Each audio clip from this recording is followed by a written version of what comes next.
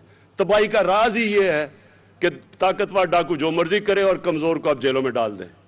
یہ ہے ہماری اصل سٹرگل، یہ ہے جدوجہد، اور اس پہ میں آپ سب کو کہہ دوں کہ پوری قوم مل کے لڑتی ہے اس سے۔ جب تک قوم نہیں مل کے لڑتی قانون کی بالادستی نہیں قائم ہوتی۔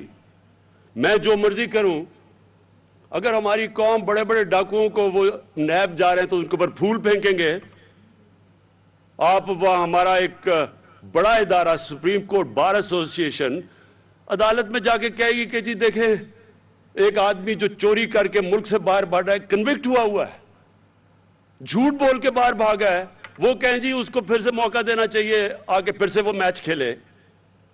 تو پھر چوری میں بری چیز کیا ہے؟ اگر آپ اس میں برائی نہیں آپ کو نظر آ رہی تو پھر چوری میں بری چیز کیا ہے؟ وہ بیچارے غریبوں کو جیلوں میں کیوں بند کیا ہوا ہے؟ ان کو تو کھولو سب سے پہلے، ان کے تو بیچارے، ان کے جو بیوی بچے ہوں گے، آپ کو تو یہاں اگر بیچارہ ایک کمانے والا جیل میں چلا جائے تو پیچھے کیا ہوتا ہوگا؟ تو ان کو بیچاروں کو کیوں بند کیا؟ اگلی پٹیشن یہ کریں کہ جیل کھول دیں پاکستان میں، کہ صرف طاقتور کو ہی آپ نے چھوڑنا ہے، وہ جو مرضی کرے۔ اربوں روپے کی پراپرٹیز میں لندن بیٹھے ہوئے ہیں، دونوں بیٹے باہر، اربوں روپے کی پراپرٹیز۔ میں لندن جانتا ہوں، سب سے مہنگا لندن یورپ میں سب سے مہنگا شہر ہے، لندن کی سب سے مہنگی جگہ کے اوپر ان کے گھر ہیں، اربوں روپے کے گھر ہیں۔ بچوں کو بار بار بھجوا دیا ہے۔ 3 دفعہ ملک کا پرائم منسٹر سے پوچھے جی کہ بچوں کے پاس اربوں سے روپیہ کدھر سے آیا؟ کہتا جو مجھے تو نہیں پتا، میرے بچوں سے پوچھو۔ بچوں سے پوچھنے جائے وہ کہتے جی ہم تو پاکستان کے شہری نہیں ہیں۔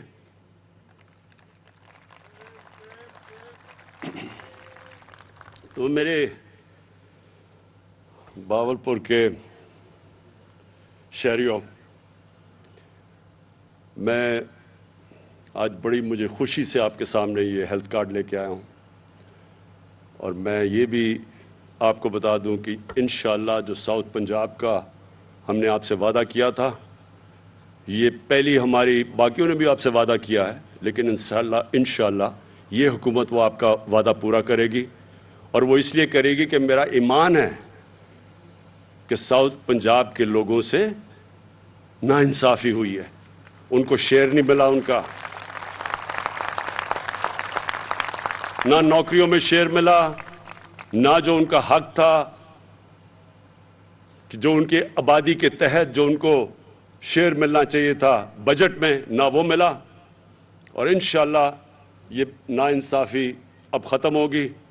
ہم نے ابھی بھی چینجز کر دیے ہیں، جو ابھی بھی پیسہ آ رہا ہے اب ساؤتھ پنجاب پہ خرچ ہو رہا ہے وہ کبھی پہلے نہیں ہوا، اور انشاءاللہ یہ جو میں اگلی باری آپ سے جب ملاقات ہوگی، میں ساؤتھ پنجاب کا جو سیکریٹریٹ ہے اس کی اوپننگ کے لیے آؤں گا۔ شکریہ۔